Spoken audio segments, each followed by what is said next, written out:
companies spend millions of dollars and hours trying to create a bliss point that results in us consuming more of their foods. Birth of Bliss. The bliss point is a concept developed by psychologist and market researcher Howard Moskowitz. He graduated from Harvard in 1969 with a Ph.D. in experimental psychology. One of the first projects he tackled was getting U.S. Army soldiers to eat their rations. The Army was aware that soldiers would often get tired of their MREs or meals ready to eat, eating half of them and tossing the rest. It meant the soldiers weren't getting the calories they needed. So I started asking soldiers how frequently they would like to eat this or that, trying to figure out which products they would find boring. Moskowitz told the New York Times Magazine in 2013, they liked flavorful foods like turkey tetrazzini, but only at first. They quickly grew tired of them. On the other hand, mundane foods like white bread would never get them too excited, but they could eat lots and lots of it without feeling they'd had enough. Many people enjoy and crave big, bold flavors, but their brains will depress the desire for them if they get too much of them. It's why the soldiers loved turkey tetrazzini for a while and then went back to eating white bread. There's just something about this cookie that will keep you going back to it. Photo, Shutterstock. The goal of the bliss point is to find the just right amount of flavors or tastes. If a food balances some 2 or 3-part combination of sweetness, saltiness and fat in just the right way, we'll keep going back for more of it. That right combination triggers the rewards centers in our brain, giving us a little dopamine kick, which keeps the cycle going.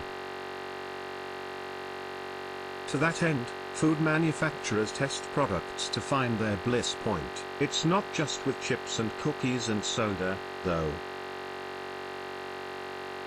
If you buy something in a grocery store that isn't fresh produce, it likely went through long stages of testing to find its bliss point, with the ultimate goal of consumers buying it again and again.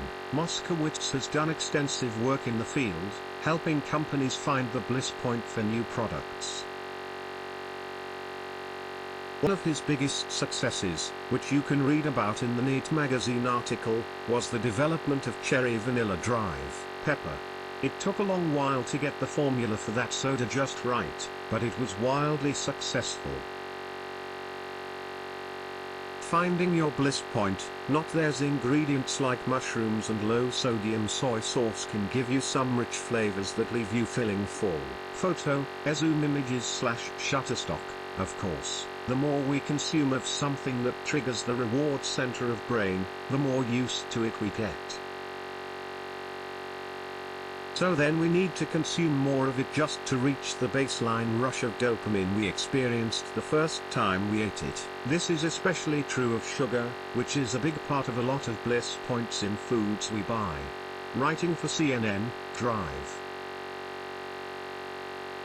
Gary Gillespie, an emergency physician, has a few tips on how to resist food's bliss points so you can find your own bliss. 1. Look for the sugar. Finding the sugar in your food can be tricky, especially when it hides under one of more than 60 names.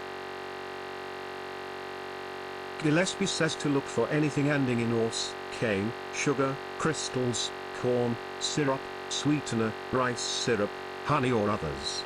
By reducing the sugar in your diet, you'll become more sensitive to it and your tolerance for sweetness will drop. I cut colas out of my diet years ago, and when I sampled a flavored cola drink this past weekend, I couldn't even finish the 12-ounce can.